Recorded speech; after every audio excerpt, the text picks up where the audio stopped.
Welcome to our channel. Deleting your YouTube watch history protects privacy and resets recommendations. Here's how to clear it completely. Step 1. Open YouTube and sign into your account. Click your profile picture in the top right. Step 2. Select your data in YouTube from the drop-down menu. Step 3. Scroll to YouTube History section and click Manage your YouTube watch history. Step 4. To delete everything, click Delete drop-down and choose Delete all time. Step 5. Confirm deletion when prompted.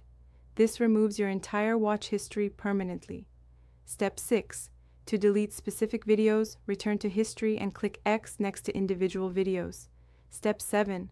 Pause watch history to prevent future tracking. Toggle the pause option in Settings. Step 8. Clear search history too. Go to Search History and repeat the deletion process. Step 9.